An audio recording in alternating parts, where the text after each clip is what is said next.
Room 237 at St. Mary's Hospital smells like antiseptic and broken dreams. Sarah Martinez stares at the ceiling tiles, counting down her final hours as stage 4 cancer claims what's left of her body.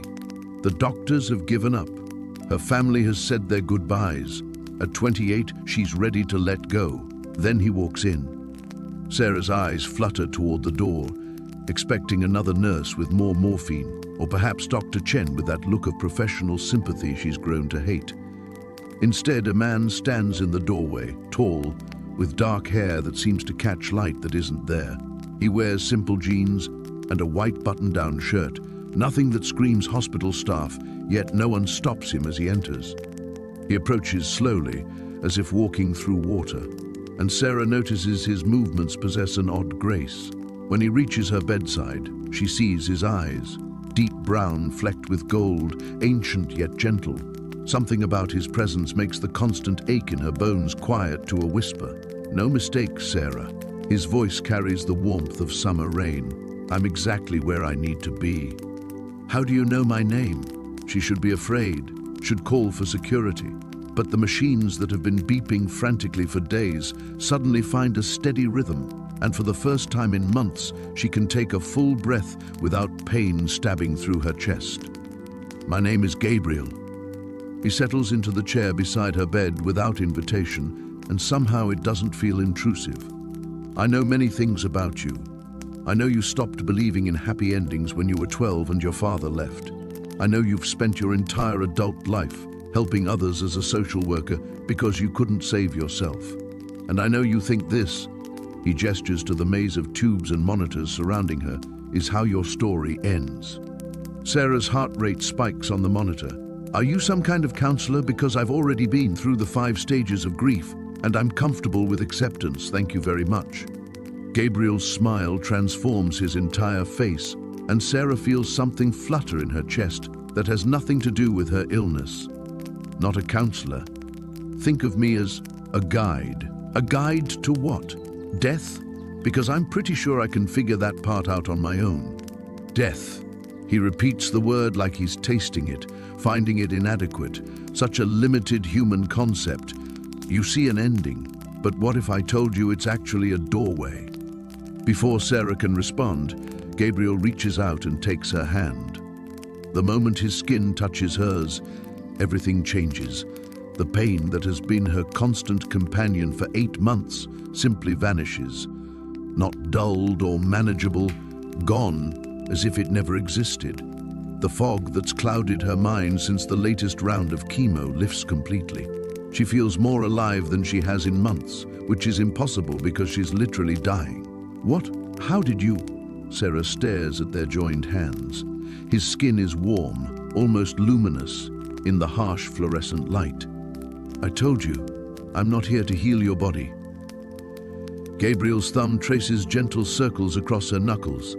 I'm here to prepare your soul for something extraordinary. You're insane. But even as she says it, Sarah doesn't pull her hand away. Can't really, because touching him feels like coming home after a lifetime of wandering. Possibly. Gabriel's eyes crinkle with humor. But consider this. 3 minutes ago, you were ready to die. Now you're arguing with a stranger about the nature of existence. Which one of us sounds crazy? Sarah opens her mouth to protest, then closes it.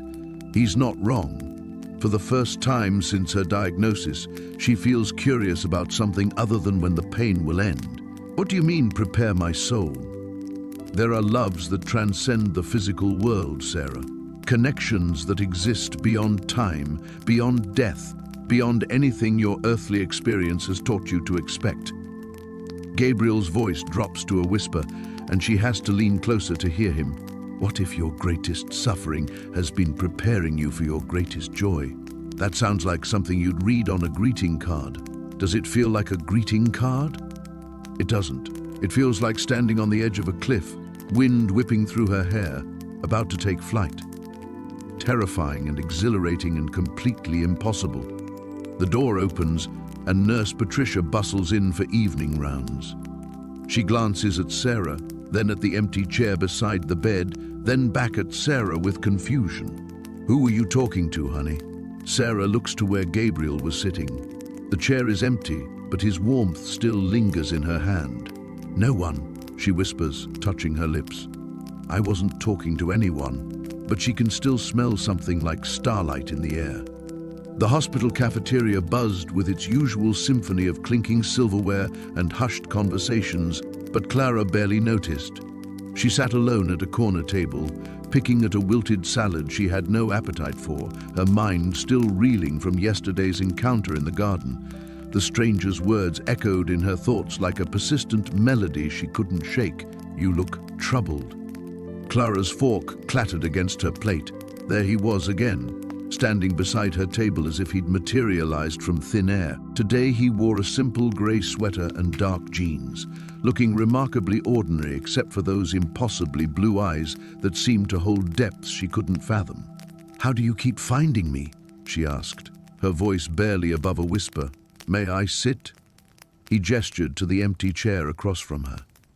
Clara nodded, though every rational part of her mind screamed warnings. She should walk away, report him to security, anything but engage with this beautiful delusion her dying brain had apparently conjured. "You didn't answer my question," she said, as he settled into the chair with fluid grace. "I told you yesterday. I'm here for you." His smile was gentle, patient. "My name is Gabriel, by the way. I realized I never properly introduced myself." "Gabriel." The name rolled off her tongue like a prayer. "Of course it is. You don't believe me."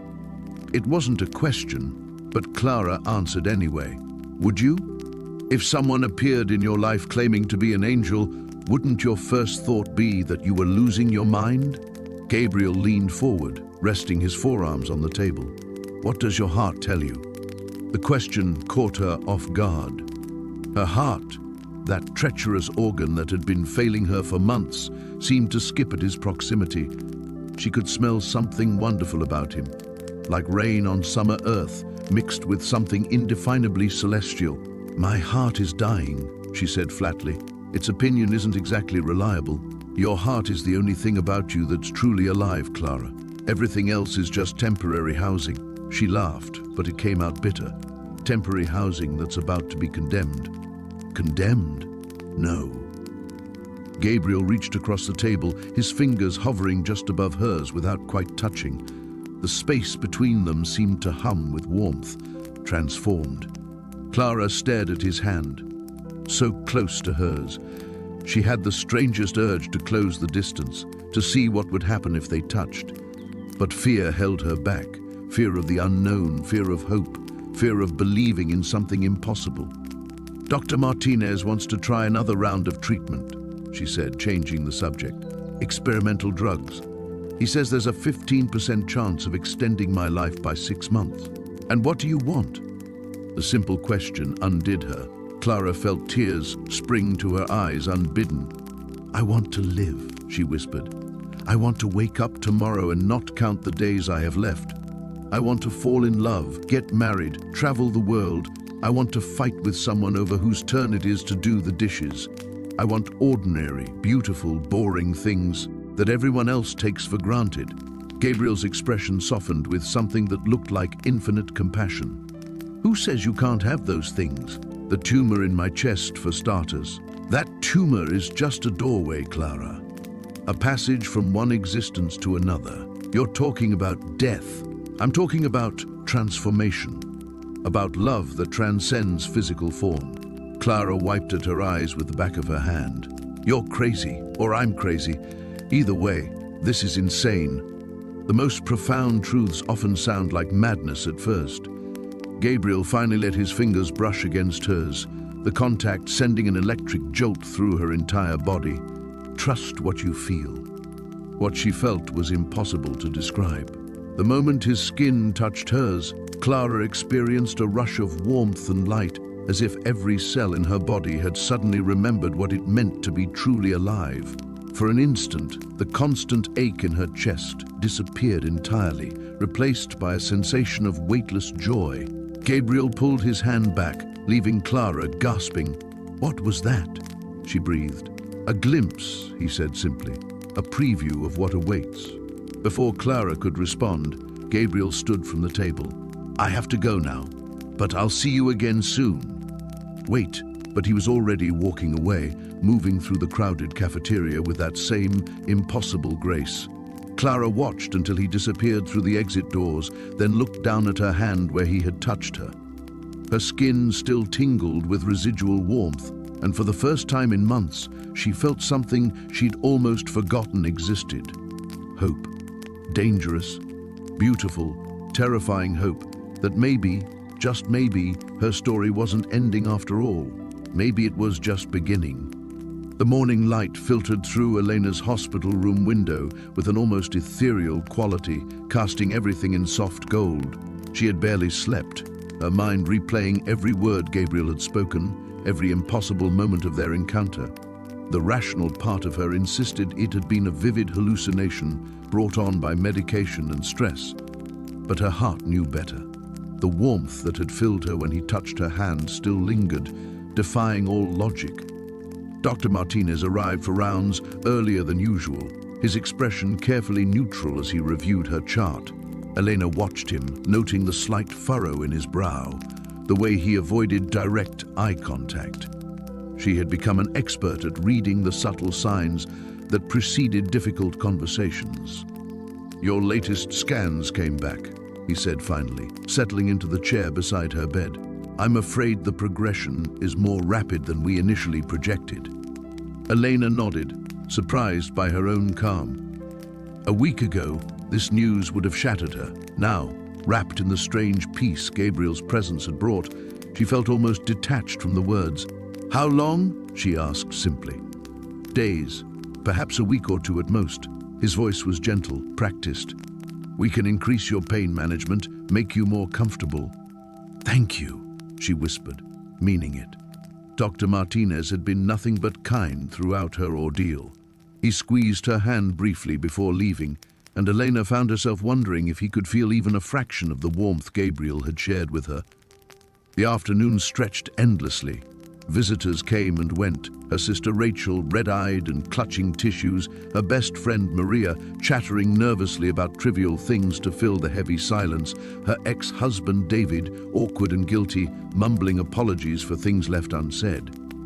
Elena accepted their love and grief with grace, but part of her remained elsewhere, searching every shadow and corner for a glimpse of impossible blue eyes. She was staring out the window at the first stars when the air beside her bed shimmered, and Gabriel stepped into existence as naturally as walking through a doorway. Relief flooded through her so powerfully that tears sprang to her eyes. You came back, she breathed. I told you I would. He moved to the window, his form more solid tonight, more real. You doubted, wouldn't you? Angels aren't exactly commonplace in my world. Gabriel smiled, expression of such warmth and understanding that Elena's heart ached. Your world is far more mysterious than you know. You simply weren't ready to see before. And now I am? Because I'm dying? Because you're becoming. He turned from the window to face her fully. Death isn't an ending, Elena. It's a transformation. The caterpillar doesn't cease to exist when it becomes a butterfly.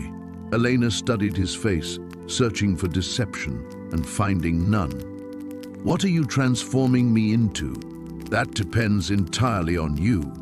Gabriel moved closer, and Elena caught that scent again, rain and starlight and something indefinably eternal. Every soul has a choice when the time comes.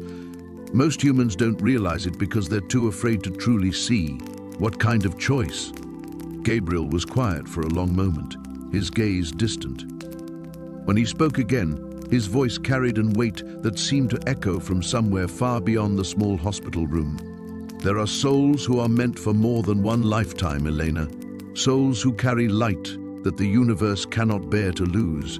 They are given the chance to continue their work, to love beyond the boundaries of flesh. Elena's breath caught. You're talking about angels. I'm talking about partnership. Gabriel's eyes met hers, and she saw vulnerability there that took her completely by surprise. For millennia, I have guided souls through their final transformation alone. But some bonds, he paused, seeming to struggle with the words, some bonds transcend duty. The room fell silent, except for the gentle hum of machines and the distant sounds of the hospital beyond. Elena's heart was racing, and she wondered if Gabriel could hear it, if angels understood the wild percussion of human emotion. "Are you saying what I think you're saying?" she whispered. Gabriel reached out slowly, giving her time to pull away. When she didn't, his fingers traced her cheek with infinite gentleness. "I'm saying that in all my existence, no soul has ever called to mind the way yours does. I'm saying that perhaps your transformation and mine are meant to happen together." Elena closed her eyes, leaning into his touch. The warmth spread through her again, but this time it carried something new: possibility, hope, and the first stirrings of a love that felt ancient and eternal and utterly impossible. When she opened her eyes, Gabriel was watching her with an expression of such tender anticipation that she knew beyond any doubt that her story was just beginning. The morning light filtered through the hospital curtains differently somehow, as if the world itself had shifted overnight. Maya stared at the ceiling tiles, counting the tiny perforations for the 100th time, trying to convince herself that yesterday's encounter with Gabriel had been a morphine-induced hallucination. Angels didn't exist, men didn't appear in locked hospital rooms without explanation, and they certainly didn't make her heart race the way his presence had. A soft knock interrupted her thoughts. Dr. Reeves entered with her characteristic gentle smile, clipboard in hand. "Good morning, Maya. How are we feeling today?" "Like I'm losing my mind," Maya replied honestly, pushing herself up against the pillows. Dr. Reeves frowned, making a note. "Are you experiencing confusion, disorientation? We can adjust your pain medication if—" "No, it's not that." Maya hesitated. How did one explain meeting an alleged angel without sounding completely unhinged? "I've been having very vivid dreams. They feel real, more real than this, actually." "That's not uncommon at this stage," Dr. Reeves said softly, settling into the bedside chair. "The mind processes approaching death in various ways. Sometimes we see deceased loved ones, sometimes religious figures. It's your psyche's way of finding comfort." Maya nodded, though something deep inside her rebelled against the clinical explanation. Gabriel hadn't felt like a psychological construct. The warmth of his touch, the impossible knowledge in his eyes, the way he'd spoken her name as if he'd been saying it for centuries. None of it felt manufactured by her dying brain. After Dr. Reeves left, Maya found herself alone with her doubts and a growing sense of anticipation that made no logical sense. She'd asked Gabriel not to return, yet part of her, a part she didn't want to acknowledge, hoped desperately that he would. The day crawled by with excruciating slowness. Nurses came and went, bringing medications and gentle inquiries about her comfort. Her sister called from Portland, voice thick with tears and false cheer. Maya went through the motions of normalcy while her mind remained fixated on storm-grey eyes and the impossible promise they'd held. As evening approached, she found herself watching the shadows lengthen across the floor with an intensity that bordered on obsessive. Every footstep in the hallway made her pulse quicken. Every movement beyond her door caused her breath to catch. At precisely 7 o'clock, he appeared. Not through the door this time, but simply materializing in the chair beside her bed, as if he'd always been there. Maya's heart slammed against her ribs, a mix of terror and relief flooding through her. "You came back," she whispered.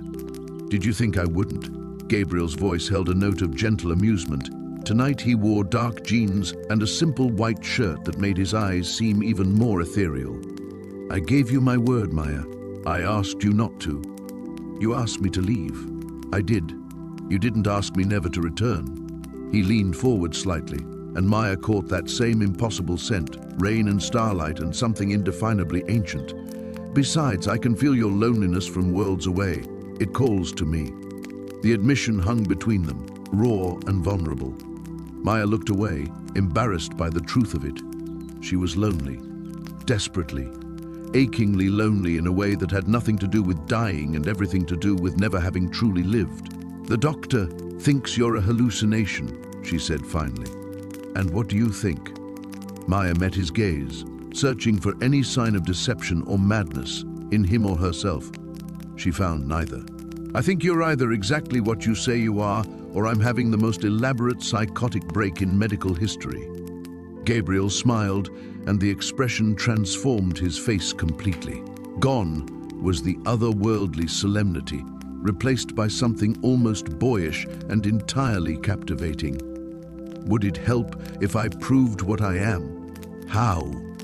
Instead of answering, Gabriel reached out and placed his hand over her heart. The moment his palm made contact with her chest, Maya's world exploded into sensation. Warmth flooded through her, not the artificial heat of fever, but something pure and healing that seemed to reach into every damaged cell of her body. For a breathtaking instant, the constant ache in her bones disappeared entirely. Her lungs expanded fully for the first time in months. The fog of illness lifted from her mind like morning mist. But more than the physical healing was the emotional tsunami that accompanied his touch. Love poured through her, not romantic love, though that was there too, but something vast and eternal and absolutely unconditional. She felt cherished in a way that went beyond human understanding, as if she were the most precious thing in all of creation. And underneath it all, threading through the overwhelming love like golden wire, was a sense of coming home to something she'd been searching for her entire life without knowing it. Gabriel withdrew his hand, and the sensations faded but didn't disappear entirely. Maya gasped, tears streaming down her face. "Now do you believe me?" he asked softly. Maya could only nod, speechless with wonder and the terrifying realization that everything she thought she knew about the world had just crumbled to dust. The morning after Gabriel's revelation, Elena woke with the strange sensation that the world had shifted slightly off its axis. Sunlight filtered through her bedroom curtains with an almost ethereal quality, casting dancing shadows that seemed to pulse with life. She pressed her palm against her chest, feeling the familiar flutter of her weakened heart, but something else stirred beneath her ribs, a warmth that hadn't been there before. Gabriel was gone, as she'd expected. Angels, she supposed, didn't sleep on couches or drink morning coffee. The thought should have made her question her sanity, but instead, it brought an odd comfort. For the first time in months, she felt truly awake. She made her way to the kitchen, moving with more energy than she'd possessed in weeks. Her oncologist had warned her about these false rallies, these cruel tricks the body played before the final decline. But this felt different. Not like borrowed time, but like time restored. The newspaper lay folded on her doorstep, delivered as always by Mrs. Chen's grandson. Elena had been meaning to cancel her subscription. What was the point of reading about a future she wouldn't see? Now she found herself curious about the world again, hungry for its stories and struggles. As she flipped through the pages, a particular article caught her attention. A local hospice was seeking volunteers to sit with patients in their final hours. No experience necessary, the ad read, just a willingness to be present. Elena stared at the words until they blurred. When had she last been truly present for anything? The sound of her phone ringing startled her from her thoughts. Sarah's name appeared on the screen, and Elena felt a pang of guilt. She'd been avoiding her sister's calls, unable to bear the careful hopefulness in Sarah's voice. "Elena, thank God I've been worried sick. How are you feeling?" "Better," Elena said, surprised to find it was true. "Actually better, really? Should we call Dr. Morrison? Maybe there's been some improvement?" "No, Sarah, it's not that kind of better." Elena moved to the window, watching a pair of cardinals build their nest in the oak tree. "I want to see you today.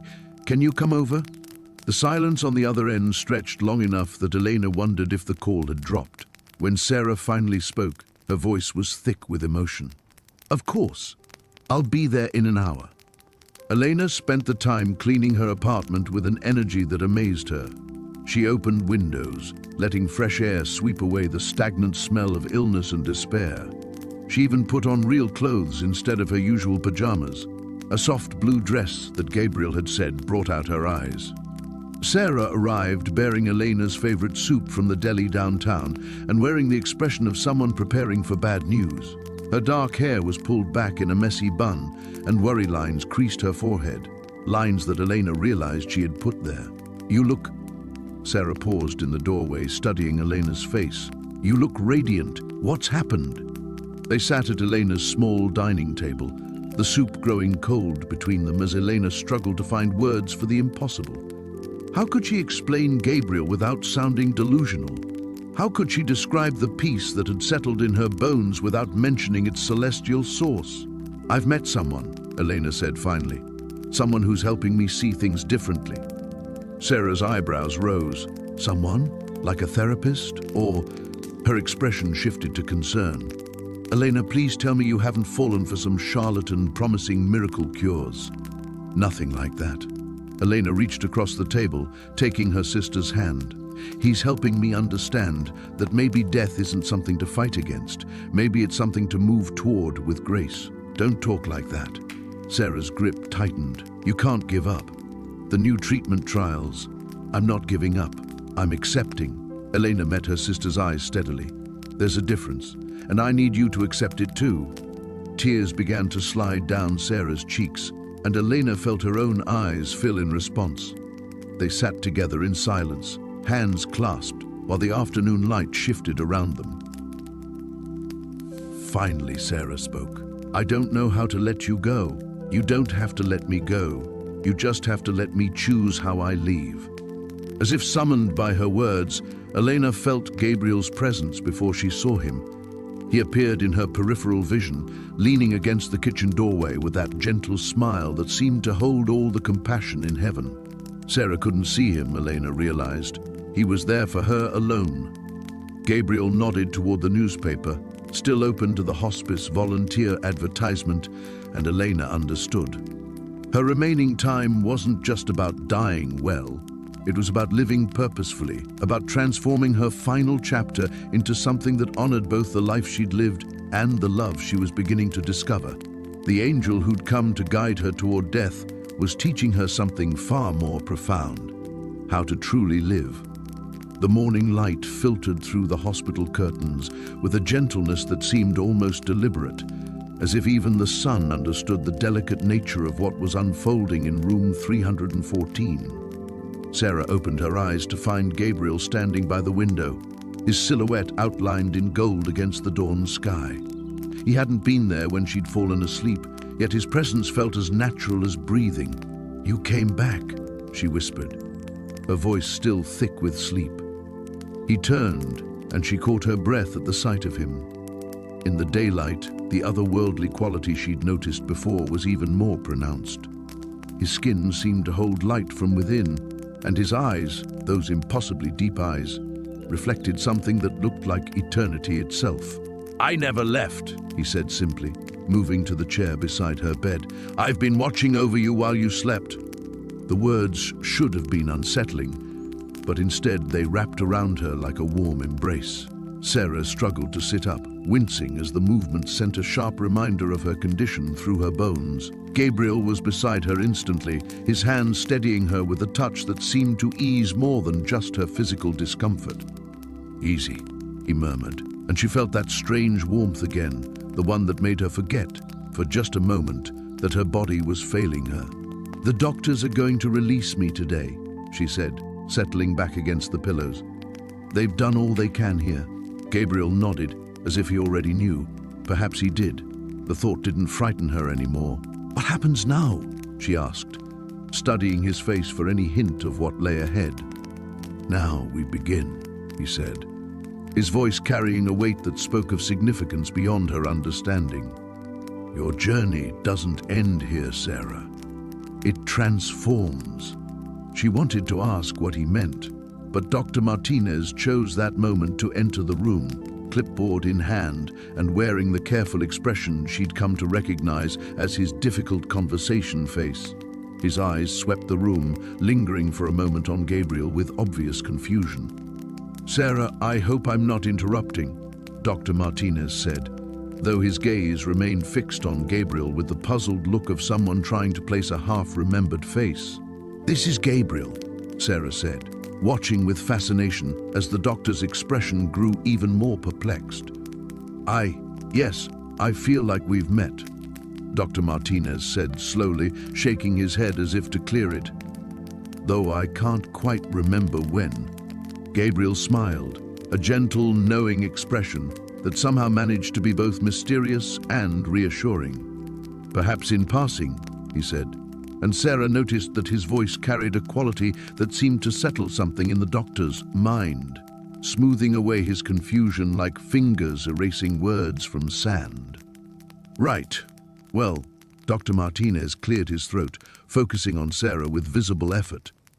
As we discussed, we're going to discharge you this afternoon. The home hospice team will be in contact, and we've arranged for all the necessary equipment to be delivered to your apartment. The word hospice hung in the air like a stone dropped into still water, its implications rippling outward. Sarah felt Gabriel's hand find hers, his fingers intertwining with hers in a gesture that felt both comforting and somehow sacred. How long? She asked, though she wasn't sure she wanted to know the answer. Dr. Martinez's face softened with genuine compassion. It's difficult to say exactly. Weeks, perhaps a month or two if we're fortunate. But Sarah, I want you to know that we'll make sure you're comfortable. You won't be in pain. She nodded, surprised by how calm she felt. A month ago, this conversation would have shattered her. Now, with Gabriel's presence beside her, it felt like just another piece of information, no more devastating than a weather report. After Dr. Martinez left, Sarah turned to Gabriel, studying his profile as he gazed out the window. You knew, she said. It wasn't a question. I knew, he confirmed, his thumb tracing gentle circles across her knuckles. Time moves differently for my kind. We see the threads of what is, what was, and what will be. And what will be? She asked, though she found herself more curious than afraid. Gabriel turned to face her fully, and in his eyes she saw something that took her breath away. It was love, not the desperate, grasping kind she'd known before, but something vast and patient and utterly certain. Beauty beyond imagining, he said softly. Love that transcends the boundaries of flesh and time. A beginning that will make every ending you've ever feared seem like nothing more than turning a page in a story that goes on forever. Outside the window, the sun climbed higher, painting the world in shades of gold and promise. Sarah felt something shift inside her chest, not the familiar ache of her illness, but something else entirely, something that felt remarkably like hope taking wing.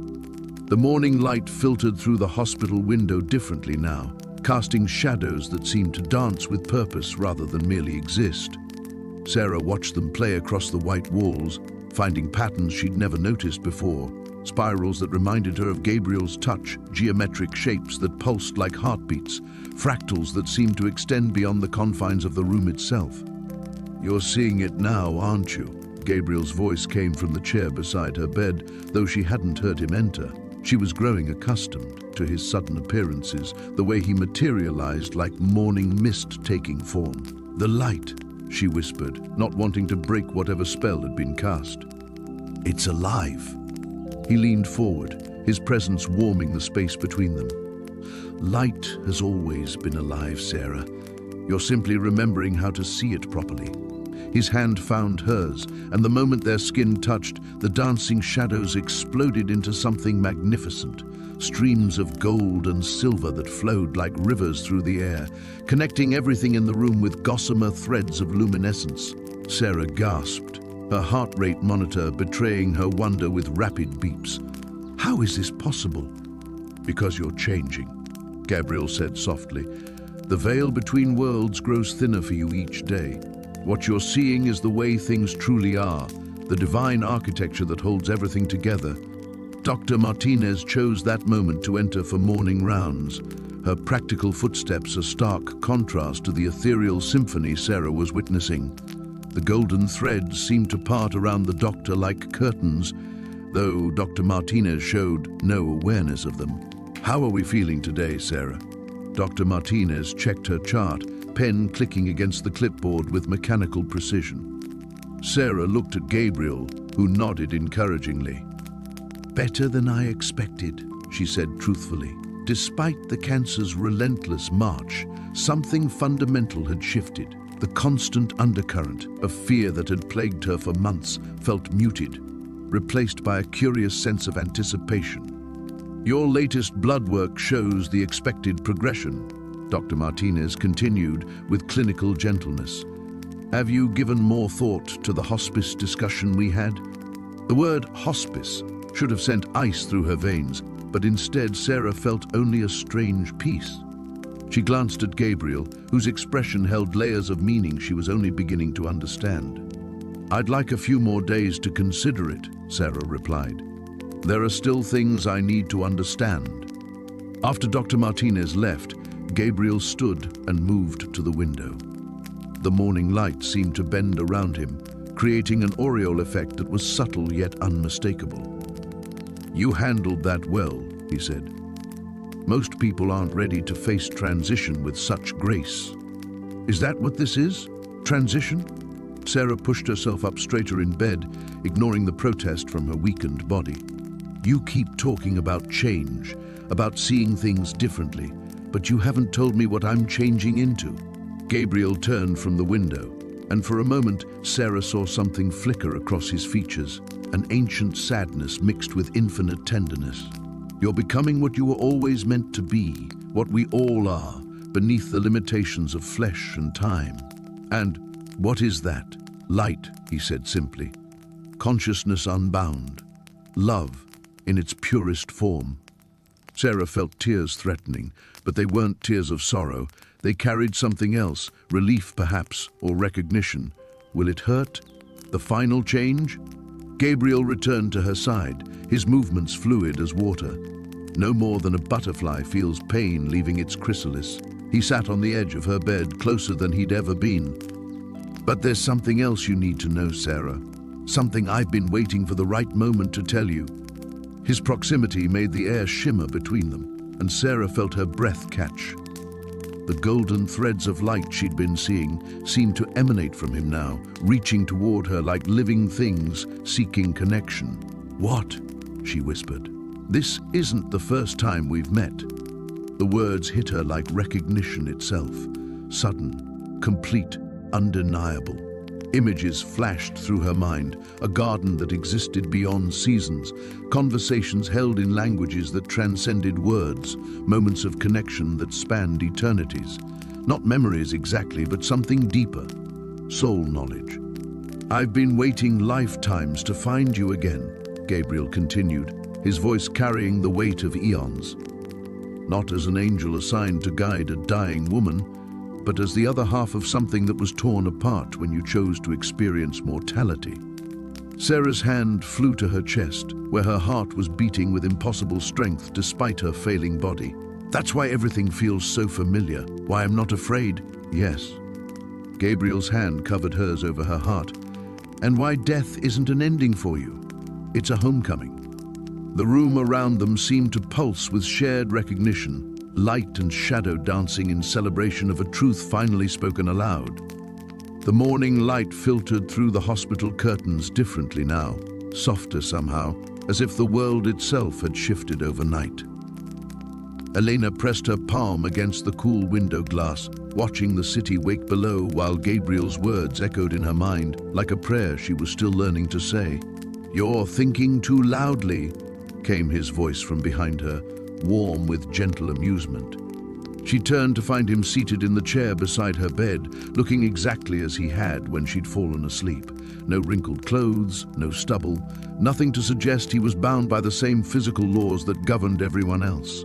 It should have unsettled her, but instead she felt only a deep sense of rightness, as if puzzle pieces were finally clicking into place. "Dr. Hayes wants to discharge me today," she said, settling back onto the bed. "My numbers are stable enough for home care." Gabriel nodded, his silver eyes reflecting something she couldn't quite name. "And how does that make you feel?" "Terrified," she admitted without hesitation. "In here, death feels clinical, manageable. At home," she trailed off, wrapping her arms around herself, "at home it feels real."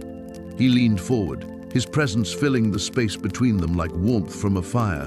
What if I told you that going home is exactly what needs to happen? That some things can only be learned in the places that hold our deepest memories? Elena studied his face, searching for answers in the angles of his cheekbones, the curve of his mouth. You're not just here to comfort me, are you? This isn't just about making my last days easier. A smile ghosted across his lips. You're beginning to understand. Before she could respond, a knock interrupted them. Her sister Sarah peered around the door, her arms full of overnight bags and her expression carefully optimistic. Ready to bust out of this place? Sarah asked, though her eyes betrayed the same fear Elena felt gnawing at her own chest. As ready as anyone can be to go home and die, Elena replied, then immediately regretted the words when Sarah flinched. I'm sorry. I didn't mean... It's okay. Sarah set down the bags and moved to the window, deliberately not looking at Gabriel, who had become perfectly still. We don't have to pretend this is anything other than what it is. Elena watched her sister's reflection in the glass, noting the tight lines around her eyes, the way her shoulders curved inward as if protecting herself from an invisible blow. Sarah, can you see him? See who? Sarah turned, her gaze sweeping the room before landing back on Elena with concern. Gabriel, he's sitting right there. Elena gestured to the chair, where Gabriel remained motionless, his expression unreadable. Sarah's face cycled through confusion, worry, and finally a forced calm that Elena recognized from their childhood, the same look Sarah had worn when their mother was dying, when she'd decided that being strong meant hiding every crack in her armor. Elena, there's no one there. The words hung in the air like a challenge to everything Elena thought she understood. She looked from her sister to Gabriel, who met her gaze with infinite patience. I know how this looks, Elena said carefully. But he's real, Sarah. He's been helping me understand. Understand what? That you're dying? Sarah's voice cracked. Because I can help you understand that. The doctors can help you understand that. You don't need hallucinations to... He's not a hallucination. The words came out sharper than Elena intended, surprising them both with their conviction. Gabriel stood slowly, moving with that peculiar grace that seemed to bend light around him. She can't see me because she's not meant to, he said quietly. This journey is yours, Elena. Others can walk beside you, but they can't see the path the way you do. Sarah was watching Elena's face now, and Elena could see her sister cataloging every micro-expression, every sign of the mental deterioration she clearly believed was setting in. The brain tumor, Sarah said softly. Dr. Hayes warned us there might be cognitive effects, hallucinations, personality changes. Elena felt something fierce and protective rise in her chest. What if it's not the tumor? What if dying isn't just an ending but a transition? What if there are things beyond what we can see and measure and treat? Elena, what if love is stronger than death?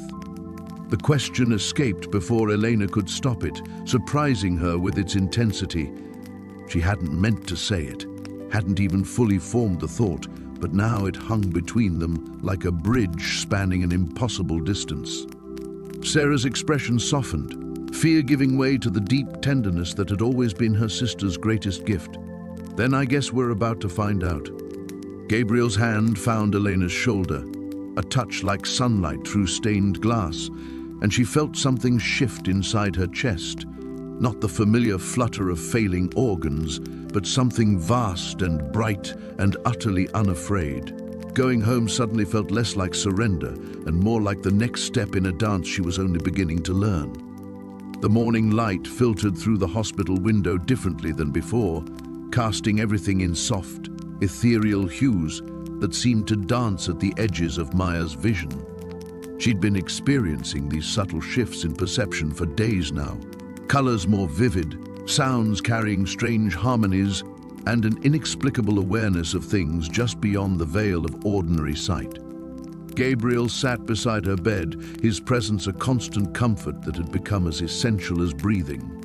The nurses had stopped questioning his round-the-clock vigil, though Maya noticed how their eyes seemed to slide past him sometimes, as if he existed in a space between their world and something else entirely. "Tell me about the others," Maya whispered, her voice barely audible above the gentle hum of medical equipment. She'd been thinking about this for hours, the weight of curiosity finally overcoming her hesitation to ask. Gabriel's luminous eyes met hers, understanding immediately what she meant. "The other angels?" She nodded, surprised by how natural the word felt now. Weeks ago, she would have laughed at anyone who claimed to believe in celestial beings. Now, with Gabriel's otherworldly presence surrounding her like a protective embrace, skepticism seemed like a relic from another lifetime. "We are numerous," he said carefully, as if choosing words that her mortal mind could comprehend. "Each with our own purpose, our own calling. Some guide the lost, others comfort the grieving. There are those who tend to newborns taking their first breath, and those who shepherd souls as they transition between worlds." Maya shifted slightly, turning to face him more fully despite the effort it cost her weakening body. "And you? What was your purpose before me?" The confession hung between them like a bridge neither had dared to cross until now. Maya felt her heart rate spike, though whether from emotion or her deteriorating condition, she couldn't tell. "What happens to us?" she asked, the question that had been haunting her since she'd begun to truly believe in what Gabriel was. "When I die, what happens to this?" She gestured weakly between them. Gabriel was quiet for so long that Maya wondered if he would answer at all. When he finally spoke, his voice carried the weight of eons. "I don't know," he admitted. "This is uncharted territory. Love between an angel and a human. It's not supposed to exist. The laws that govern our kind don't account for it." The honesty in his confession was both terrifying and beautiful. Maya had expected answers, divine certainty, but instead found something more human in Gabriel's uncertainty. "Are you afraid?" she asked. "Terrified," he said without hesitation, "but not of the consequences for myself. I'm afraid of losing you, of this connection we've forged being severed by death. I'm afraid that in the transition, you'll forget what we've shared, that you'll move on to whatever comes next while I remain here, incomplete." Maya felt tears sliding down her cheeks, though she hadn't been aware of crying. "I could never forget you," she whispered.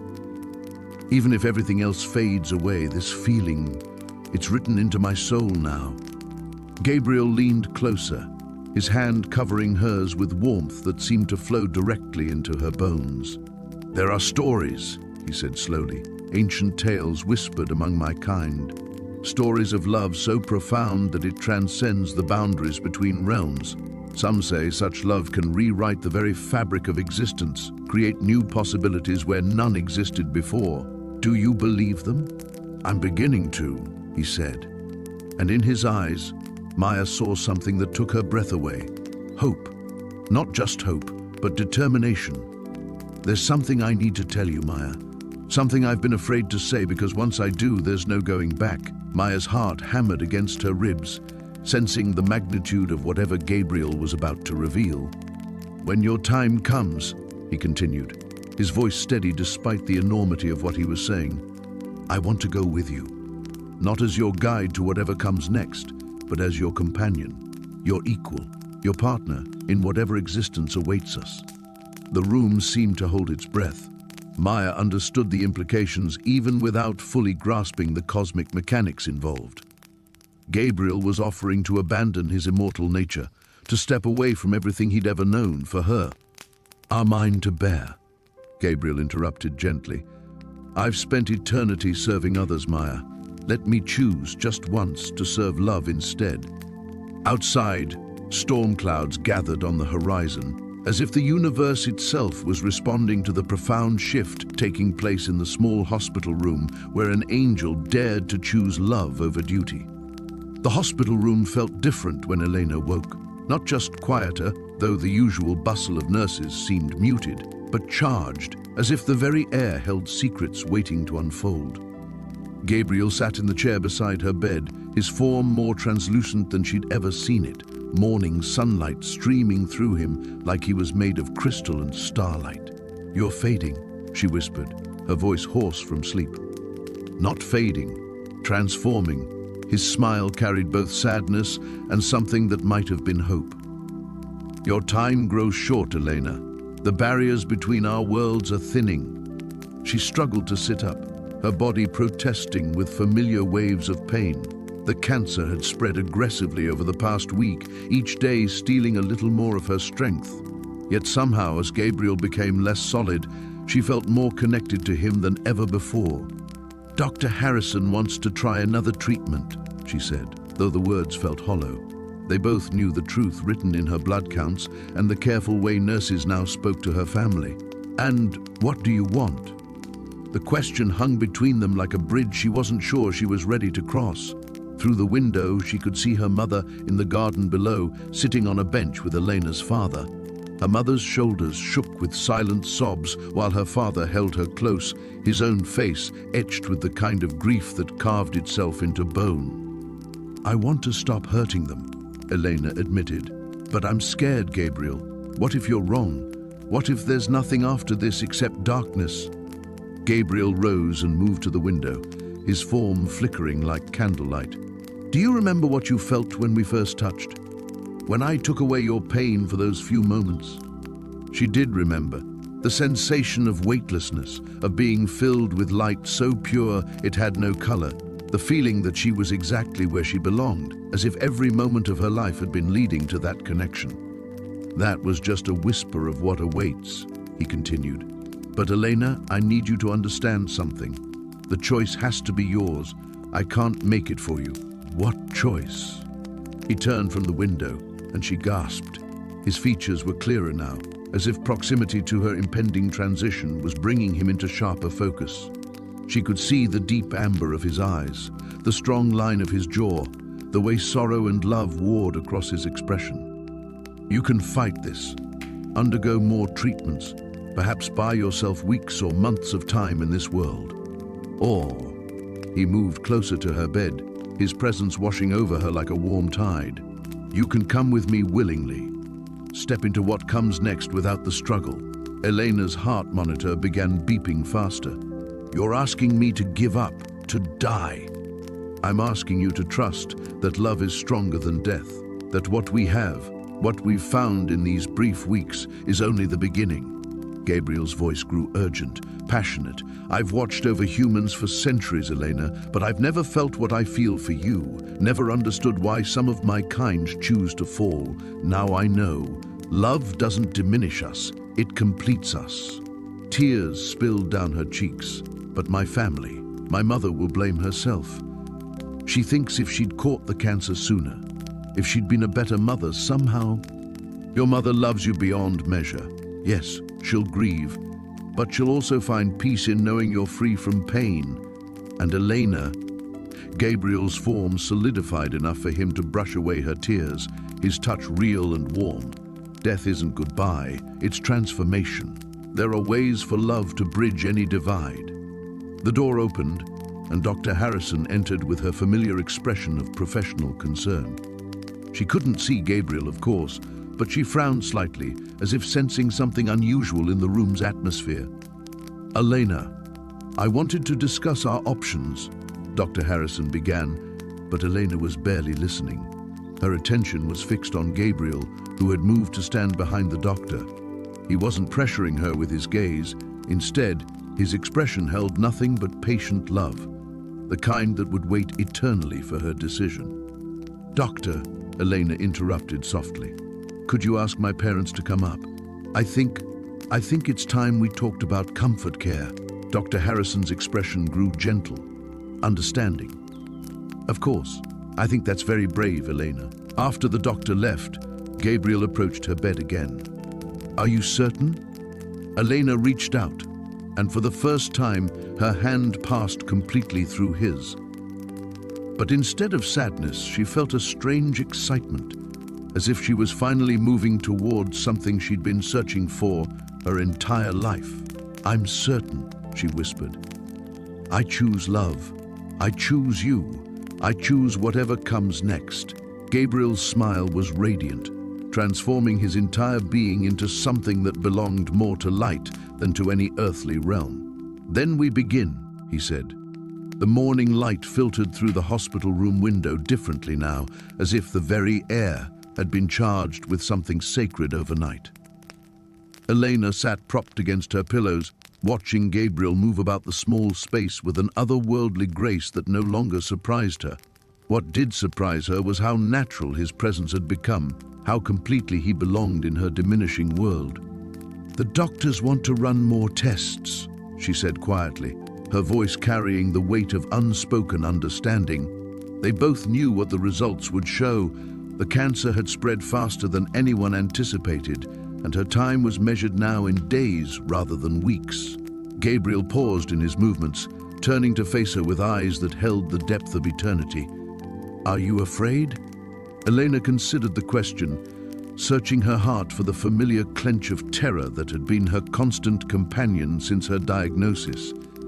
Instead, she found something unexpected, a strange sort of peace that seemed to emanate from wherever Gabriel was standing. "I should be," she admitted.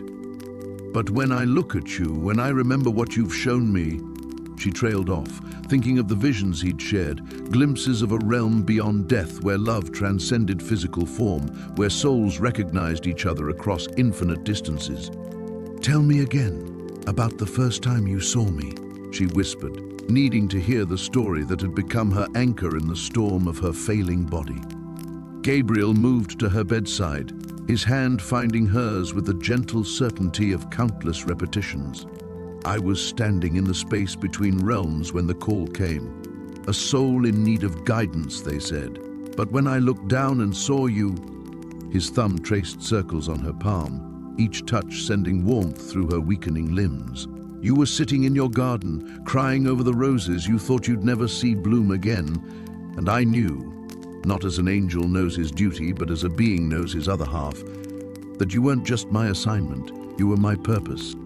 Elena felt tears slip down her cheeks, but they weren't tears of sorrow. They were tears of recognition, of a truth so vast it could barely be contained within her human understanding. "And you gave up heaven for me." "I gave up one heaven for another," Gabriel corrected softly. "What is paradise without the soul that completes yours?" A knock at the door interrupted them, and Dr. Martinez entered with the careful expression Elena had learned to read all too well. The test results were worse than expected. The aggressive treatment options carried risks her weakened body couldn't survive. There were decisions to be made about comfort care, about how she wanted to spend her remaining time. After the doctor left, Gabriel held her as she wept, not for her approaching death, but for all the ordinary moments she would never have. The coffee dates she'd never enjoy, the books she'd never read, the simple pleasure of feeling rain on her skin. "I'm not ready," she sobbed against his chest. "Not because I'm afraid of dying, but because I'm afraid of living without all of this. Without you." Gabriel tilted her chin up, forcing her to meet his gaze. "Elena, listen to me. What we have, this connection, this love, it doesn't end when your body stops working. It transforms. It becomes something greater than what human hearts can contain. But what if I can't find you? What if I cross over and become lost?" "Impossible," Gabriel said with such certainty that Elena felt her panic begin to subside. "I will be there waiting, just as I was waiting before you were born, just as I'll be waiting long after the stars forget how to shine. Love like ours doesn't obey the laws of mortality." That evening, as visiting hours ended and the hospital settled into its nighttime quiet, Gabriel helped Elena to the window. Despite her protests that she was too weak to stand, she found herself moving with an ease that defied her physical condition. Together, they looked out at the city lights twinkling below like earthbound stars. "When it happens," Elena said, her voice steady now with acceptance, "will it hurt?" "No more than falling asleep," Gabriel promised. "And when you wake up, you'll remember everything. Not just this life, but all the lives where we've found each other, all the forms our love has taken across time and space." Elena leaned into his embrace, feeling the rhythm of his breathing synchronize with hers. "All the lives," Every single one, Gabriel confirmed. The medieval princess and her guardian knight. The Victorian seamstress and the clockmaker who built music boxes just to see her smile. The war nurse and the soldier who carried her letters over his heart. We find each other, Elena, always. As if summoned by his words, Elena felt a flutter of memory. Not quite her own, but somehow familiar. Images of other faces, other names, other times, all connected by the golden thread of recognition she felt whenever Gabriel looked at her. We find each other, she repeated softly, finally understanding that death wasn't an ending at all. It was simply the next chapter in their eternal story. The first snowfall of winter arrived with Gabriel's return, each flake catching the lamplight like scattered stars as Elena watched from her window.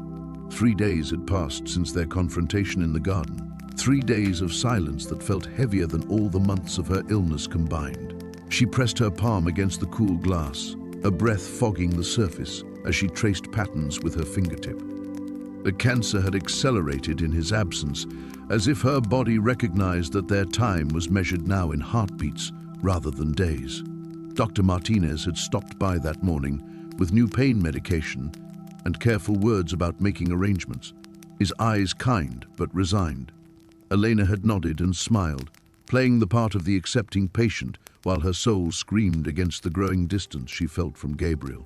A soft knock interrupted her thoughts. "Come in," she called, expecting Sarah with evening tea. Instead, Gabriel stepped through the doorway, snowflakes melting in his dark hair. He looked different somehow, less ethereal, more grounded, as if something fundamental had shifted in the celestial realm. His usual luminous quality seemed muted, contained within mortal boundaries. "You're cold," Elena observed, noting the flush in his cheeks, the way he flexed his fingers as if warming them. Yes, the simple admission carried weight. Gabriel moved closer, his movements less fluid than before, more deliberately human. "There have been developments." Elena's heart stuttered. "Are you in trouble? Because of what you told me?" "Not trouble, exactly." Gabriel sat beside her on the window seat, close enough that she could feel the chill radiating from his clothes. "I've been given a choice, Elena. One that changes everything." She turned to face him fully, searching his expression for clues. The otherworldly confidence that had always surrounded him seemed fractured now, replaced by something achingly vulnerable. What kind of choice? Gabriel was quiet for a long moment, watching the snow accumulate on the windowsill. When he spoke, his voice carried the weight of eternity. "I can remain as I am, your guide through this transition, faithful to my divine purpose, and when your time comes, I'll watch you cross over before returning to my duties." Or, he met her eyes, and she saw fear there, and hope, and something that looked remarkably like mortality. "I can choose to fall." The words hung between them like a held breath. Elena felt the room tilt, reality reshaping itself around this impossible possibility. Fall? Give up my celestial nature, become fully human. Gabriel's hand found hers, his fingers trembling slightly. It would mean losing my immortality, my connection to the divine realm. I would age, I would die, I would be bound by all the limitations of mortal existence. Elena stared at their intertwined hands, her mind reeling. "But why would you even consider?" "Because I love you." The words came out raw, stripped of any angelic composure, not the way I was designed to love, with perfect, detached compassion for all creation. I love you the way humans love, desperately and completely and without reservation. I love you enough to choose mortality if it means we can have whatever time your illness allows us. Tears spilled down Elena's cheeks. "Gabriel, you can't. What you are, your purpose." "My purpose was to comfort you in your final days," Gabriel interrupted gently. "But somewhere in that mission, you became my purpose. You became everything." He cupped her face with his free hand, his thumb brushing away her tears. "I know it's selfish. I know it goes against everything I was created for, but I can't bear the thought of existing for eternity, knowing I let you go without fighting for this." Elena closed her eyes, overwhelmed by the magnitude of what he was offering. How long would we have? I don't know. Maybe weeks, maybe days. Your condition. Gabriel's voice cracked slightly. Even if I become human, I can't heal you, Elena. I can't give you more time. I can only give you myself. She opened her eyes to find him watching her with desperate intensity. And after, when I die? I don't know, Gabriel admitted. Fallen angels don't typically. There's no precedent for what happens to our souls. I might simply cease to exist, or I might find some form of afterlife meant for beings caught between heaven and earth. The weight of his sacrifice pressed against Elena's chest. He was willing to give up eternity, his very nature, for the slim possibility of a few mortal days together. It was the most beautiful and terrible gift she could imagine. Snow continued to fall outside their window, blanketing the world in pristine white. Elena thought of all the things she'd never done, all the love she'd never experienced, all the dreams she'd abandoned when the diagnosis came. Then she thought of Gabriel's gentle hands, his devastating smile, the way he looked at her as if she were the miracle instead of him. "Are you certain?" she whispered. Gabriel's smile was radiant and heartbreaking. "I've never been more certain of anything in my eternal existence." Elena leaned forward, closing the distance between them. When their lips met, she tasted snow and starlight and the salt of tears, his or hers, she couldn't tell. The morning light filtered through the hospital window with an ethereal quality that made everything appear touched by silver. Elena had grown accustomed to the way reality seemed to shimmer around Gabriel's presence, but today the effect was more pronounced, as if the veil between worlds was growing thinner with each passing hour. She watched him standing by the window, his silhouette outlined against the dawn sky. Even in this sterile room filled with the mechanical sounds of medical equipment, he remained otherworldly, untouched by the mundane concerns of mortality that pressed so heavily upon her. "You're thinking too loudly," Gabriel said without turning around, a gentle smile evident in his voice. "I'm wondering what happens next," Elena admitted, her fingers tracing patterns on the thin hospital blanket. The chemotherapy had been discontinued 3 days ago. Dr. Morrison had delivered the news with the clinical compassion she'd perfected over years of practice, but Elena had seen the defeat in her eyes. Gabriel turned then, and the morning light seemed to follow him, creating an aureole effect that made her breath catch. "What would you like to happen next?" The question surprised her. Throughout her illness, everyone had made decisions for her. Doctors, nurses, well-meaning friends and family. No one had asked what she wanted, perhaps because the answer seemed so obvious. Everyone wanted to live. But Gabriel's question went deeper than that simple desire. "I want to understand," she said finally. "You've shown me glimpses of something beyond this world, but I still don't comprehend what it means. What we mean." Gabriel approached her bed, and she noticed that his movements created small disturbances in the air, like heat waves rising from summer pavement. When he sat beside her, the sensation was that of warmth spreading through her chest, easing the persistent ache that had become her constant companion. "Do you remember the first story I told you?" he asked. "About the soul that forgot it had wings?" Elena nodded. It felt like a lifetime ago, though it had been only weeks since their first encounter in the hospital garden. "That soul's journey doesn't end with remembering," Gabriel continued. "It begins there.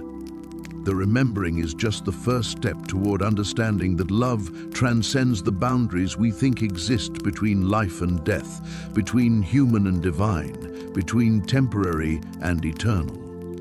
As he spoke, Elena felt something shifting inside her, like tumblers falling into place in an ancient lock. The pain that had been her constant companion began to transform, not disappearing, but changing into something else entirely, a doorway opening rather than walls closing in. "You're dying, Elena," Gabriel said with infinite tenderness. "But death, as you understand it, is an illusion. What you call dying is actually birth into something far greater than what you've known." She should have been frightened by his words, should have felt the familiar panic that had gripped her since her diagnosis. Instead, she felt a strange peace settling over her like a benediction. "And you? What happens to you when I..." when this body dies. Gabriel's expression grew complex, layers of emotion crossing his features like clouds moving across the sun. I am bound to you now in ways that transcend my original mission. What I thought was duty has become something far more profound. I was sent to guide you toward acceptance of death, but instead, you've taught me about the transformative power of love. He reached for her hand, and where their skin touched, Elena saw brief flashes of light, like neurons firing in a vast cosmic mind. In those flashes, she glimpsed other worlds, other dimensions where love created realities beyond human imagination. I've broken the rules, Gabriel confessed.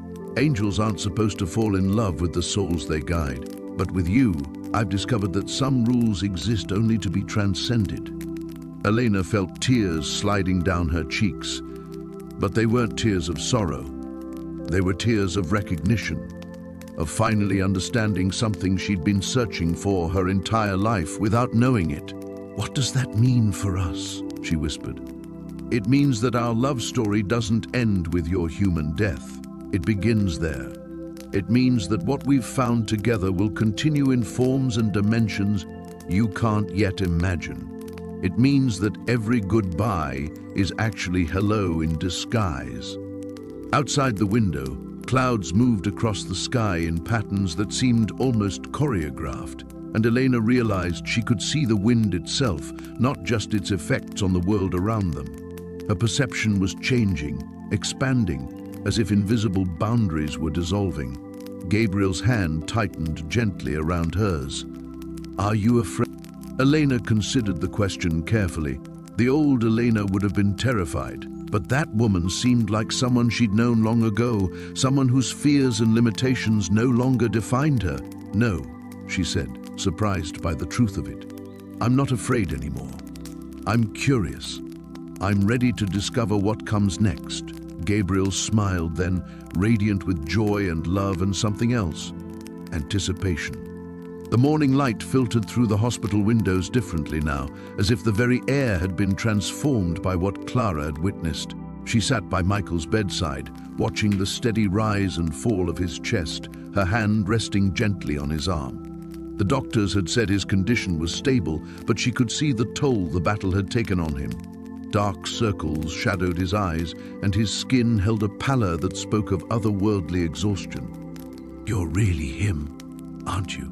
She whispered, though she already knew the answer. The memory of his blazing wings, the way he had commanded powers beyond human comprehension, played over and over in her mind. You're actually an angel. Michael's eyes fluttered open, focusing on her face with an intensity that made her breath catch.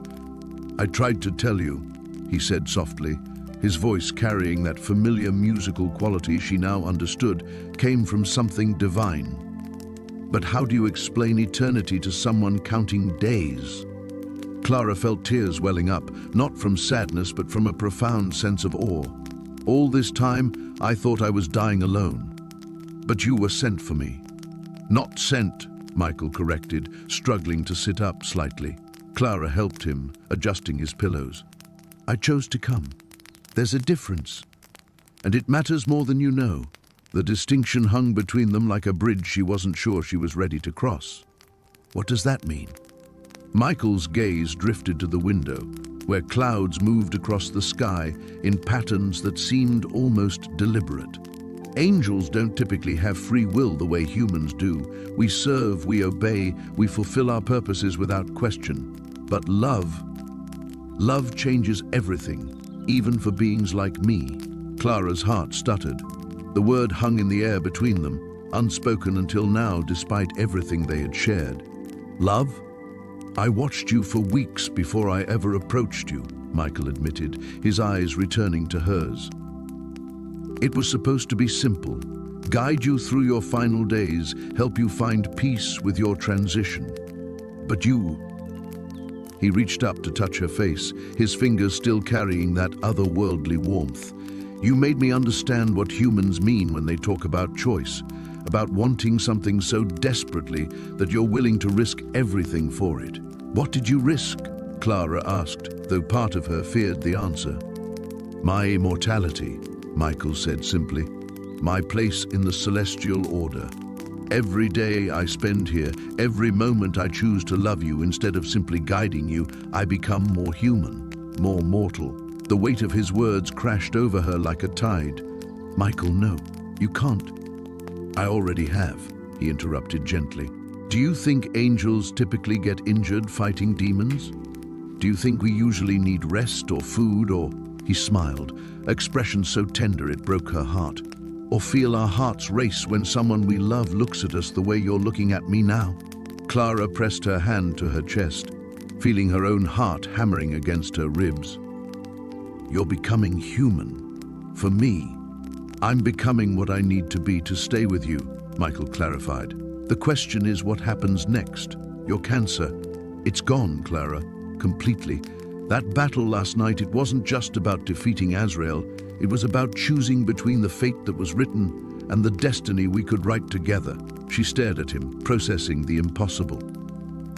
Gone. You were supposed to die, and I was supposed to guide you to whatever comes after. But love rewrites the rules, even celestial ones. You're healed, but it came at a cost. We're both caught between worlds now, neither fully human nor fully divine. Clara stood abruptly, pacing to the window. The world outside looked exactly the same, but everything had changed. What does that mean for us, for our future? Michael was quiet for a long moment. When he spoke, his voice carried the weight of someone who had seen eternity and chosen something finite and precious instead. It means we have to decide what we want our forever to look like. Do we embrace this new existence together, knowing it might be different from anything either of us imagined? Or do I try to return to what I was, and you go back to the life you were meant to live? The choice stretched before them like an endless horizon. Clara turned back to him, seeing not the angel who had first appeared to her, but the man who had chosen to love her despite the consequences. In his eyes, she saw her own reflection, changed, transformed, caught between earth and sky. I already know my answer, she said, moving back to his side. I've known since the first night we talked about stars. Michael's smile was radiant, touching something deep in her soul. Then we face whatever comes next together. Outside, the world continued turning, unaware that two souls had just chosen to rewrite the laws of heaven and earth for love. The hospital room felt smaller than ever, as Elena sat beside her own body, watching the steady rise and fall of her chest through the ventilator. 3 days had passed since she'd slipped into the coma. 3 days since she'd been existing in this strange in-between space, where she could see and hear everything but touch nothing. Your family is struggling, Mikhail said softly, materializing beside her chair. His wings were barely visible now, translucent and flickering like candlelight. They don't understand why you're fighting so hard to stay. Elena's ethereal fingers passed through her mother's hand as she tried to offer comfort. Because I finally understand what love really means. Because leaving now feels like abandoning everything we've built together. Through the window, snow began to fall. The first of the season. Elena remembered how she used to love winter, how each snowflake had seemed like a small miracle. Now they looked like tears from heaven. The council has been patient, Mikhail continued, his voice strained. But there are consequences to defying the natural order. My grace is fading, Elena. Each day I remain bound to this realm. I become more human and less divine. She turned to study his face, noting the new lines around his eyes, the way his celestial glow had dimmed to barely more than a shimmer. What happens if you become completely human? I fall, permanently. No wings, no immortality, no way back to the realm I've called home for millennia. He reached out as if to touch her cheek, then let his hand drop. I become mortal, with all the limitations that entails. And you do that? For me? His smile was radiant despite his fading light. Elena, I would choose mortality 1,000 times if it meant loving you for even a single human lifetime. The door opened, and Dr. Martinez entered with Elena's family trailing behind him. Her mother's eyes were red-rimmed, her father's shoulders bowed with grief. They gathered around the bed, and Elena felt her heart break watching their pain. Her brain activity remains stable, Dr. Martinez explained gently, but her body is shutting down. The cancer has spread too far. I'm afraid it's only a matter of time now. Elena's mother broke down, clutching her father's arm. She was getting better. She was happy. I don't understand why this is happening now. Sometimes, her father said quietly, the soul fights hardest when it has the most to live for. If only they knew how true those words were. As the hours passed, more visitors came and went. Sarah arrived with tears streaming down her face, whispering stories about their childhood adventures. Elena's colleagues brought flowers that filled the room with the scent of spring, a stark contrast to the winter scene outside. But it was when Father Joseph arrived that Elena felt the weight of her choice most keenly. I've seen many souls at the threshold, the elderly priest said, settling into the chair beside her bed. Most are ready to let go when their time comes, but this one, he shook his head. This one burns with something extraordinary, love perhaps, or purpose. Mikhail moved to stand behind the priest, his expression troubled. He sees more than most humans do. Is it wrong? Elena asked, though she knew the priest couldn't hear her. To want more time? To want to explore this love that feels bigger than anything I've ever known? Father Joseph began to pray, his words washing over the room like a benediction, as he spoke of mercy and grace, of love that transcends earthly bounds. Elena felt something shift within her. Mikhail, she whispered, what if there's another way? He looked at her questioningly. What if instead of me choosing between life and death, between earth and heaven, we choose something else entirely?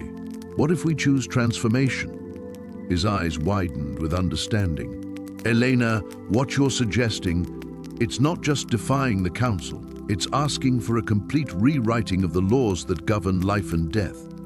Love has always been the most powerful force in any realm, she said, standing and facing him fully. If our love is real, if it's truly meant to be eternal, then maybe it's strong enough to forge a new path. Outside, the snow was falling harder now, blanketing the world in pristine white. Elena thought of fresh starts, of blank pages, of possibilities yet unwritten. I need to make a choice, she said finally, but not the choice everyone expects. Mikhail's fading light suddenly flared brighter, as if responding to her words. Whatever you decide, I'll stand with you. Against the council, against heaven itself if necessary. Elena smiled, feeling more certain than she had since this journey began. Then let's go write our own ending. The monitors around her bed began to beat more rapidly, and her family rushed closer. But Elena's spirit was already moving, already reaching for something beyond the simple binary of life and death. The golden light that had enveloped them began to fade, and Sarah found herself standing in what appeared to be her childhood bedroom. The faded yellow wallpaper with tiny daisies, the creaky wooden floor, even the smell of her mother's lavender sachets. Everything was exactly as she remembered it. But something was different. The room seemed to shimmer with an otherworldly quality, as if viewed through water or dreams. This isn't real, she whispered, running her fingers along the familiar quilt her grandmother had made. Reality has many layers, Gabriel said softly, appearing beside her. His wings were gone now, and he looked almost human except for the ethereal glow that seemed to emanate from within. This is a place between places, where souls prepare for their final journey. Sarah turned to face him, her heart heavy with the weight of understanding. So this is it then. I'm dying. Your earthly body is releasing you, he confirmed, his voice gentle but honest. But you're not dying, Sarah. You're transforming. She walked to the window and looked out at a landscape that defied logic. Her childhood street blended seamlessly into the hospital garden where they'd first met, which then flowed into the beach where they'd shared their first kiss. Time and space seemed irrelevant here, all her precious memories existing simultaneously. I'm scared, she admitted, surprising herself with the confession. After everything they'd been through, after all she'd learned about love and eternity, Fear still lived in the corners of her heart. Gabriel moved behind her, his presence warm and comforting. Fear is not weakness, beloved. It's the human part of you acknowledging the magnitude of what's happening. Even angels felt fear when we first understood our purpose. What happens to us? The question escaped as barely a whisper. What happens to this love we've found? He turned her gently to face him, his hands cupping her face with infinite tenderness. Do you remember what I told you about energy, about how it can neither be created nor destroyed? She nodded, remembering that conversation from what felt like lifetimes ago. Love is the purest energy in all of creation, Gabriel continued. It doesn't end with death. It expands beyond every boundary we've ever known. What we have, what we've built together, it transcends every realm, every dimension. But I won't be human anymore, Sarah said, tears flowing freely now. I won't be me. You'll be more yourself than you've ever been, Gabriel replied, his own eyes glistening. You'll be the essence of who you truly are, freed from the limitations of flesh and time, and I'll be there, as I've always been, as I'll always be. Sarah closed her eyes, feeling the truth of his words settling into her soul like seeds finding fertile ground. When she opened them again, the room had changed. Now it was filled with soft pearl-like light, and she could hear what sounded like distant music, not quite singing, not quite instruments, but something that spoke directly to the spirit. The other angels, she said, suddenly understanding. They're calling you. Gabriel nodded slowly. It's time for both of us to return home. But Sarah, listen to me. He took her hands in his, and she felt power flowing between them, warm and electric and eternal. This isn't goodbye. In the realm we're entering, goodbye doesn't exist. There's only love expanding into infinity. She felt her body becoming lighter, as if she were made of starlight and dreams. The boundaries between herself and everything around her were beginning to dissolve, but instead of terror, she felt an incredible sense of freedom. Will I remember this? She asked, gesturing to encompass everything. Their time together, her human life, the journey that had brought them to this moment. You'll remember it all, Gabriel assured her, but you'll understand it differently. You'll see how every moment, even the painful ones, were threads in a tapestry of love that spans eternity. You'll see how your illness wasn't a curse, but a gift that brought us together. The music was growing stronger now, and Sarah could feel herself being drawn upward, though there was no sense of movement. Gabriel's form was becoming more radiant, his true angelic nature shining through as they approached their destination. Gabriel, she said, her voice carrying new harmonics that seemed to resonate through dimensions. I love you. And I love you, Sarah Chen, he replied, his words creating visible ripples of light in the air around them. I have loved you since before time began, and I will love you long after the last star burns out. As the pearl light intensified around them, Sarah felt the last vestiges of her human fears dissolving. She was being remade, reborn, elevated to something magnificent. And Gabriel was with her, would always be with her, their love the eternal constant in an infinite universe of possibility. The transformation was beginning. The hospital room felt different this time, smaller somehow, as if the walls themselves were holding their breath. Elena's body had grown frailer in the weeks since Gabriel's revelation, but her spirit burned brighter than ever. She understood now that what she'd mistaken for weakness was actually transformation, each labored breath drawing her closer to a truth she'd spent her entire life unknowingly seeking. Gabriel sat beside her bed, his human form more translucent than before, as if maintaining it required energy he could no longer spare. The other patients and nurses moved through the ward without seeing him, but Elena had learned that love makes the invisible visible, gives substance to what others dismiss as impossible. Tell me about the in-between, she whispered, her voice barely audible above the steady beep of the monitors.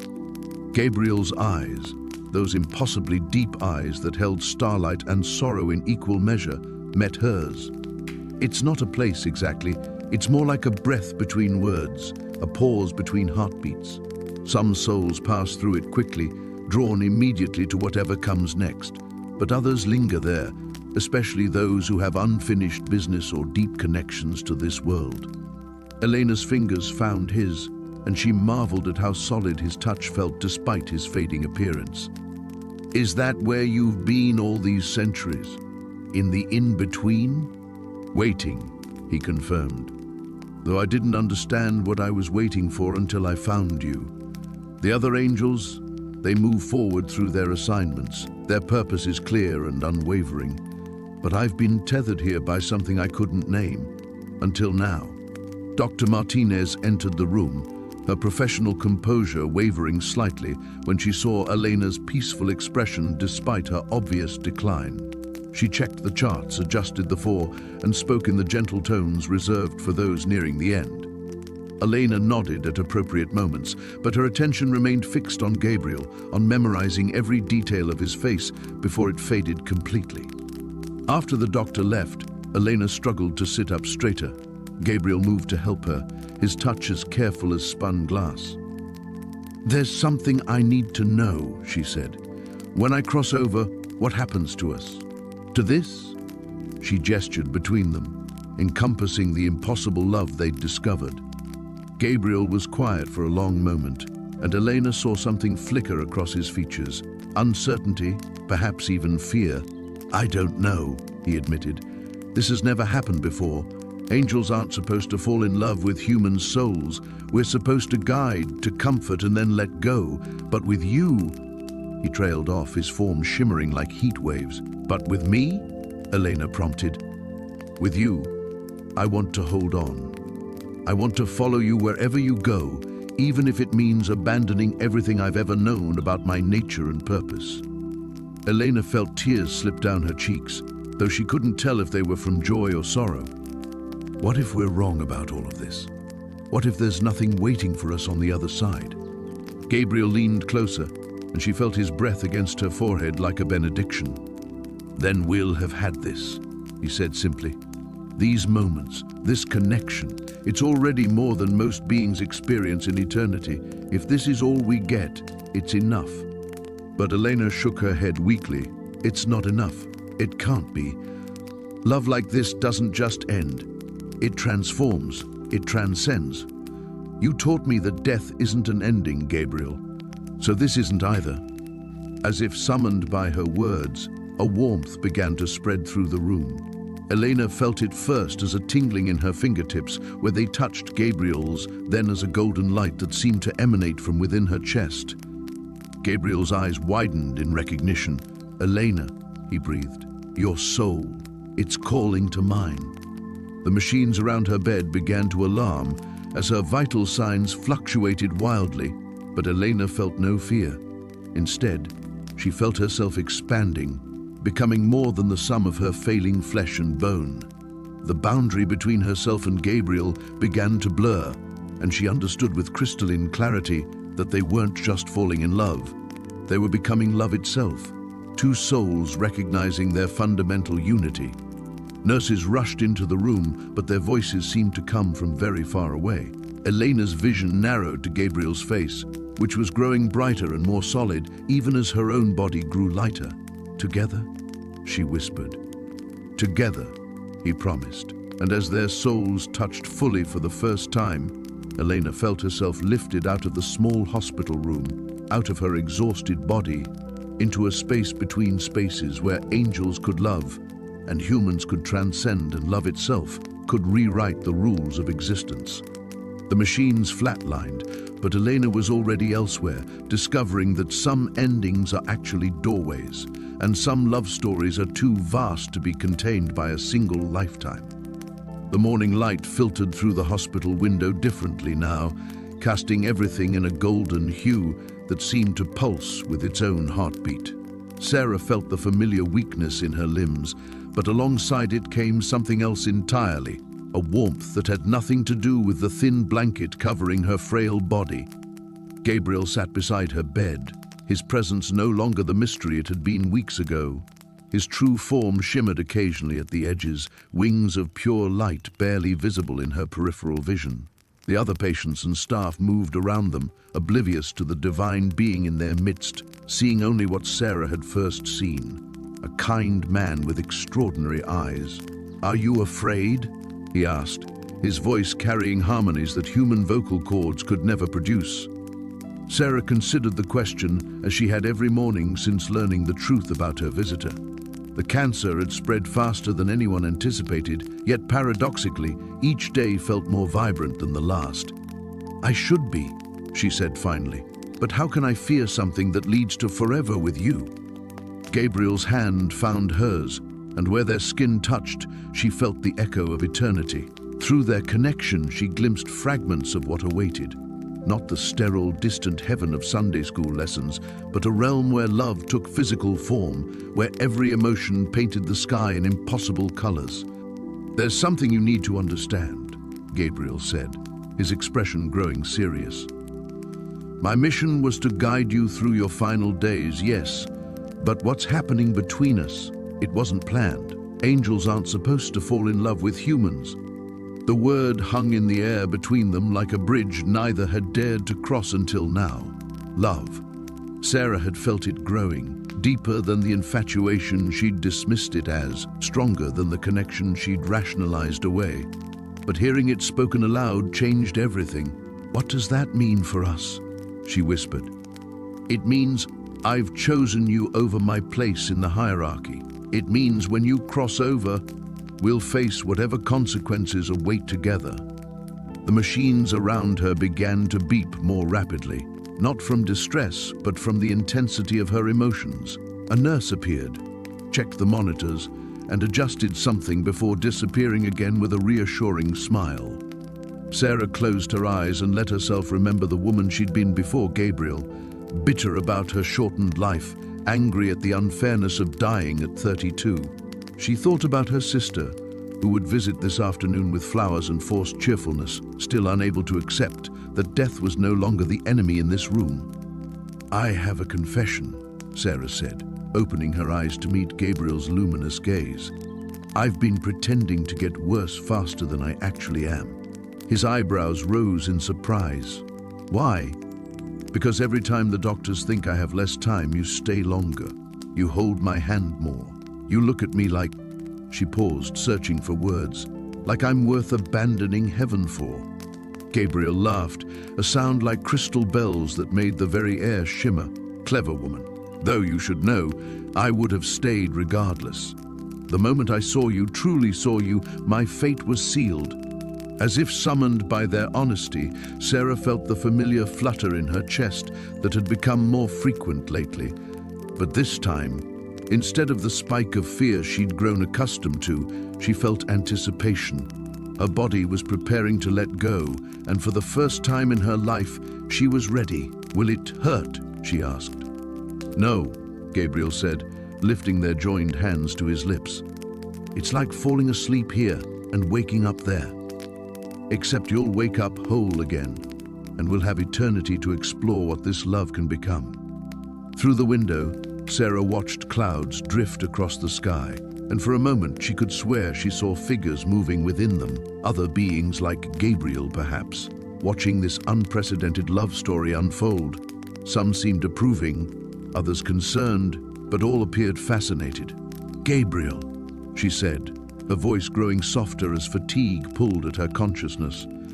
"Promise me something, in whatever comes next, in whatever form we take or place we inhabit. Promise you'll still make me laugh the way you do now." "I promise," he said, and she felt the weight of that vow settle into her bones like an anchor for her departing soul. "Though I suspect you'll be the one making me laugh. You always were stronger than you knew." The afternoon sun climbed higher, and Sarah felt herself floating somewhere between worlds. Gabriel's presence grew stronger as her body grew weaker, as if the approaching threshold was finally allowing her to see him as he truly was, magnificent, terrible, and completely hers. "I love you," she whispered, the words carrying more power than any prayer she'd ever spoken. "And I love you," Gabriel replied, his wings now fully visible, wrapping around them both. "Forever begins now."